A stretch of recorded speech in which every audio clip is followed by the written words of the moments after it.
The controversy surrounding Columbia University's anti-Israel agitators has taken another dramatic turn, as the university has now started suspending and expelling students who took over campus buildings. Columbia Assistant Professor Shai Davidai joins us now with the details. Shai, what can you tell us about this move from the university?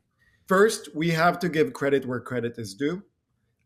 For the past 17 months, I've been probably the most vocal opponent of this anti-Jewish, anti-Israel, and anti-American activity on campus. And I've been really outspoken about the university's inaction, the administration's inaction. And finally, they are putting their foot down. It shouldn't have taken $400 million of federal grants and threats from the government to do the right thing, but better late than never. At the same time, this is not a qualifier. At the same time, we have to remember what these students are being suspended and expelled for is their activity in April 2024. It took the university almost 10 months to bring these students to justice. And if the university had acted faster and more determined back then, we wouldn't have been in this situation. We could have avoided things like the 2 violent takeovers at Barnard College, which hospitalized a university staff member. We could have avoided the taking over of a Israeli professor's class that was targeted for being Israeli, right? That they disrupted him. So there's many things we could have avoided. Credit where credit is due. I hope that now this is the turning point where the university stops putting out empty statements and starts taking concrete actions. Well, let's talk about the international news coming out of Columbia the past week or so. It's been the potential deportation of grad student Mahmoud Khalil. What are your thoughts on that whole situation? I think everyone should lower the flames a little bit. Mahmoud Khalil is not a villain. He's not a hero. He is a U.S. Green card holder who allegedly violated the conditions of his green card by disrupting the welfare of the public and by spreading U.S. designated terrorist propaganda and by engaging in unlawful activity. I feel the need to remind people that I too am a green card holder. I am not a U.S. citizen. I am bound by the same rules and conditions that Mr. Khalil is bound by.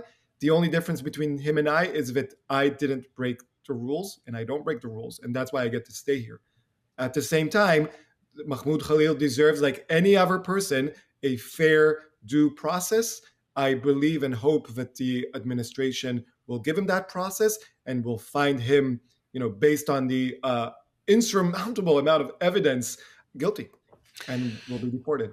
So here's the question. If you look at different news sites, it's not shocking, but one side says, well, these are brazen Hamas supporters, and the other side says you're blocking free speech.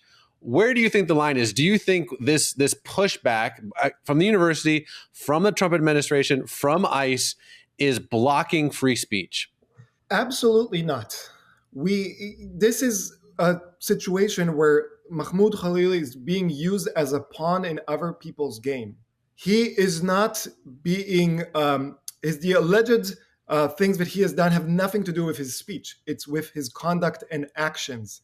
You are allowed to hold as reprehensible views that you want in the United States. You have the freedom to be wrong. That's free speech. I have the freedom to dislike you for what you say.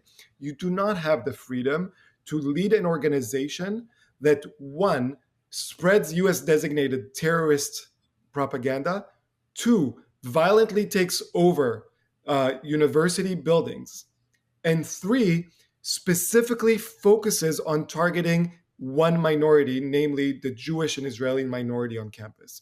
Those have nothing to do with free speech. I will stand, for everybody's free speech, including people who I detest and whose views I detest, because they have the right to speak, but they don't have the right to incite terror in the US or in any other Western democracy. Well, Shai, last question. What can you tell us about an email you recently received from the administration?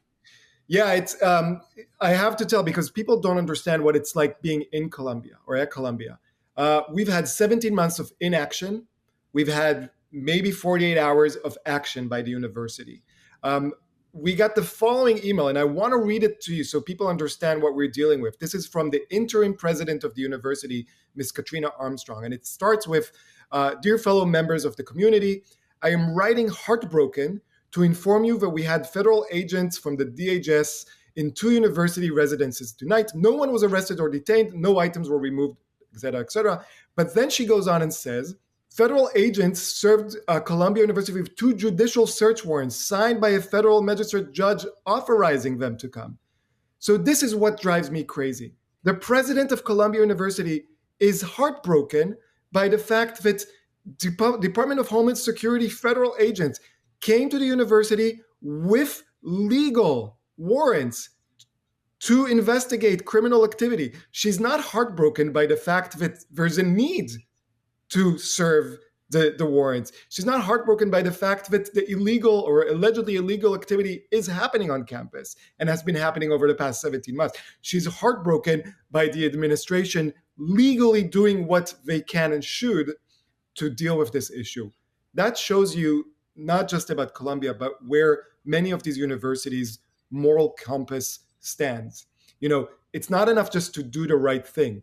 You have to stand behind the right thing and say, we are standing for democracy, we're standing for the rule of law, and I will not be heartbroken when any legal enforcement individual does their job in a legally way. You can't, and I'm sorry if I'm going too long, but you cannot spend all your life railing against the legal system, railing against law enforcement when they do things that are wrong, and then when they do everything right, say that you're heartbroken.